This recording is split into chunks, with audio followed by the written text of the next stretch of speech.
அனைவருக்கும் வணக்கம். மெட்ராஸ் ஹைகோர்ட்டோட எக்ஸாம் உடைய ரிசல்ட்டுக்காக எல்லாம் வெயிட் பண்ணிட்டு இருக்கோம். குறிப்பாக சொல்லணும் அப்படின்னாக்கா ஆஃபீஸ் அசிஸ்டன்ட், மசால்ஜி போன்ற பணியிடங்களுக்கான அதிரடியாக அந்த பணியிடங்களுக்கான ப்ராக்டிக்கல் மற்றும் இன்டர்வியூவில் சில சேஞ்சஸ் கொண்டு வந்திருக்காங்க. அதே மாதிரி உங்களுக்கான ப்ராக்டிக்கலுக்கான செலெக்ஷன் பட்டியல் எப்போ வரும், எப்போ இருந்து ப்ராக்டிக்கல் ஸ்டார்ட் ஆகுது என்பது குறித்த சில முக்கியமான அப்டேட்ஸை இந்த வீடியோவில் டீட்டெயிலாக பார்க்கலாம். ஃபர்ஸ்ட் ஆஃப் ஆல் பார்த்திங்க அப்படின்னாக்கா இப்போ முக்கியமாக நம்ம எதிர்பார்க்கக்கூடிய விஷயங்கள் ஆஃபீஸ் அசிஸ்டண்ட், மசால்ஜி, வாட்ச்மேன் போன்ற பணியிடங்களுக்கான அறிவிப்பு மெட்ராஸ் ஹைகோர்ட் எக்ஸாம் இந்த ரெக்ரூட்மெண்ட் போர்டில் வந்திருக்கக்கூடிய இந்த தேர்வுக்கான ரிசல்ட் என்னங்க ஒரு வருஷம் ஆயிடுச்சு, இன்னும் ரிசல்ட் வெளியாகலை அப்படின்னு சொல்லி எதிர்பார்க்கலாம்.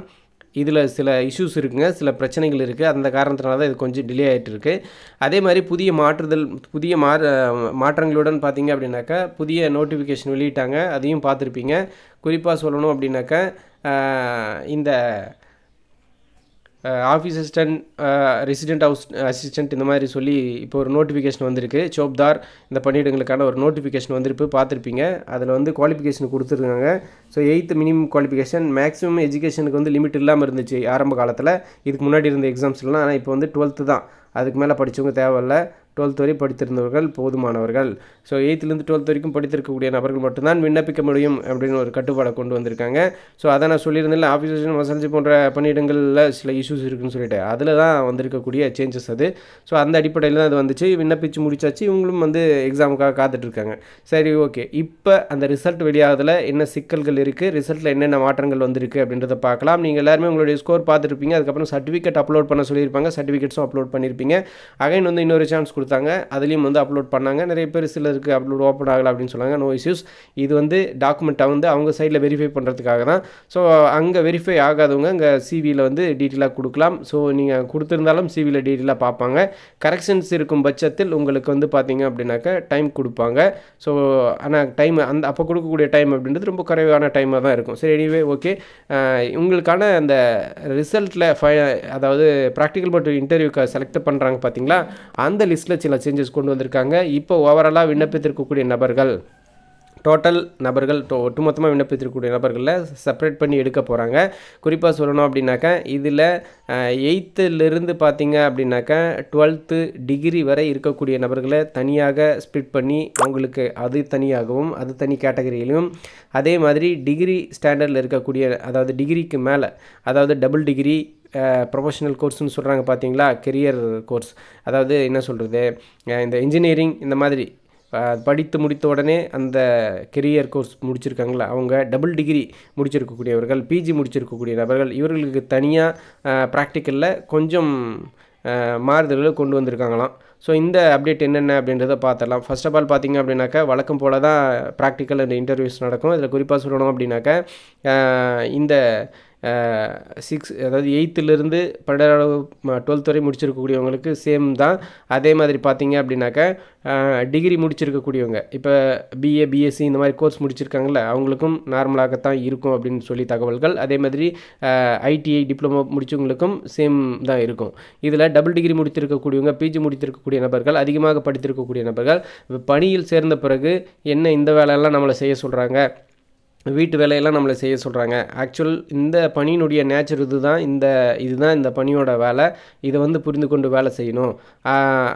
அது செய்யாமல் ஒழுங்காக செய்கிறதில்ல அப்படின்னு சொல்லி சில குற்றச்சாட்டுகள் எழுந்திருக்கு. அதே மாதிரி அங்கே அந்த ஆஃபீஸ் அசிஸ்டண்ட்டாக இருக்கக்கூடிய நபர்களும் இது சம்மந்தப்பட்ட கம்ப்ளைண்ட்ஸும் பண்ணியிருக்கிறதா தகவல்கள் வந்திருக்கு.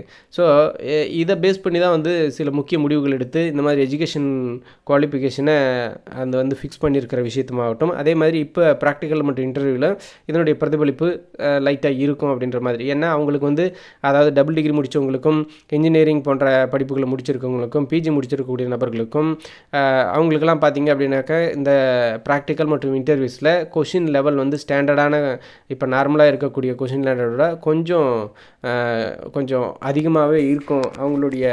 இதுலேயும் பார்த்திங்க அப்படின்னாக்கா நிறைய நபர்கள் பார்த்திங்க அப்படின்னாக்கா ஏழை எளிய கிராமப்புறத்தில் இருக்கக்கூடிய அந்த மாதிரி நபர்களும் இருக்காங்க. ஸோ அவங்களும் பாதிக்கப்படக்கூடாது அப்படின்றதுக்காக அவங்களுக்கும் அவங்களும் வந்து பார்த்திங்க அப்படின்னாக்கா வேலைக்கு கரெக்டான பர்சனாக இருந்தால் அவங்களையும் செலக்ட் பண்ணணும். அதே மாதிரி அதிகமாக படித்து இருக்கக்கூடிய நபர்கள் இவங்க செட் ஆக மாட்டாங்க அப்படின்றத இதில் தேர்ந்தெடுத்து எடுக்கிற மாதிரியான ப்ராக்டிக்கலில் இன்னும் கொஞ்சம் அவங்களுக்கு மட்டும் அப்டேட் பண்ணியிருக்காங்க சில விஷயத்த. அதே மாதிரி இன்டர்வியூஸ்லையும் அவங்களுக்கான கொஷின்ஸ் வந்து கொஞ்சம் அப்டேட்டடாக இருக்கும். அதே மாதிரி கிராமப்புற பிஜி முடித்தவங்களையும் வந்து பார்த்திங்க அப்படின்னாக்கா பிஜி முடிச்சிருந்தாலும் நான் வாட்ச்மேன் வேலை பார்க்க ரெடியாக இருக்கேன், எங்கள் குடும்ப சூழ்நிலை இந்த மாதிரியான இந்த மாதிரியான நபர்களும் இருக்காங்கல்ல. ஸோ அதையும் நம்ம பார்க்கணும். ஸோ அந்த மாதிரி இது எல்லாத்தையும் பேஸ் பண்ணி தான் அந்த கொஷின் பேப்பர் ப்ராக்டிக்கல் மற்றும் இன்டர்வியூஸ்கில் சில சேஞ்சஸை கொண்டு வந்திருக்கிறதா தகவல்கள் வந்திருக்கு. ஸோ அதனால் வழக்கமாக இன்டர்வியூ தான், சேம் மார்க் தான். ஆனால் அவங்களுக்கான கொஷின் வந்து கொஞ்சம் ஸ்டாண்டர்டாக இருக்கும், இவங்களுக்கான கொஷின் வந்து கொஞ்சம் டஃப்பாக இருக்கும் அப்படின்ற மாதிரியான விஷயங்கள். ஏன்னா அதில் எப்படி பர்ஃபார்ம் பண்ண போகிறாங்க, இவங்களுடைய மனநிலை என்ன, இவங்க கண்டினியூ பண்ணுவாங்களா அல்லது இவங்க ஃபிட்டாக அன்ஃபிட்டாக அப்படின்னு சொல்லி செக் பண்ணுற மாதிரியான விஷயங்கள் இருக்கும் அப்படின்ற மாதிரியான தகவல்கள் இருக்குது. ஸோ இப்போதைக்கு இதுதான் அப்டேட்.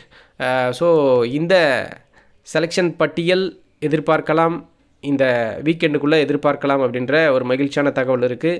ஸோ இந்த வாரத்துக்குள்ளார அந்த செலெக்ஷன் பட்டியல் வந்துடும் அப்படின்ற மாதிரி இப்போ அந்த ஸ்ப்ளிட் பண்ணக்கூடிய கேட்டகரி வைஸ் வந்து ஸ்ப்ளிட் பண்ணக்கூடிய வேலைகள் வந்து தீவிரமாக பண்ணிகிட்ருக்காங்க. ஸோ இப்போ வந்து செலெக்ஷன் பட்டியல் ரிலீஸ் பண்ணி கேட்டகரி வைஸ் ஸ்ப்ளிட் பண்ணி அவங்களுக்கான ஹால் டிக்கெட் வந்து ரிலீஸ் பண்ணுவாங்க அப்படின்ற ஒரு மகிழ்ச்சியான தகவல் கிடச்சிருக்கு. ஸோ தேர்வுகள் கவனத்திற்கு தயாராக இருங்க. உங்களுக்கான ப்ராக்டிக்கல் மற்றும் இன்டர்வியூவில் எப்படி பாஸ் பண்ணுறது, என்ன அடுத்தடுத்து என்ன பண்ணலாம் அப்படின்றது குறித்த மேலும் அடுத்தடுத்த தகவலோடு சந்திக்கிறேன். நன்றி.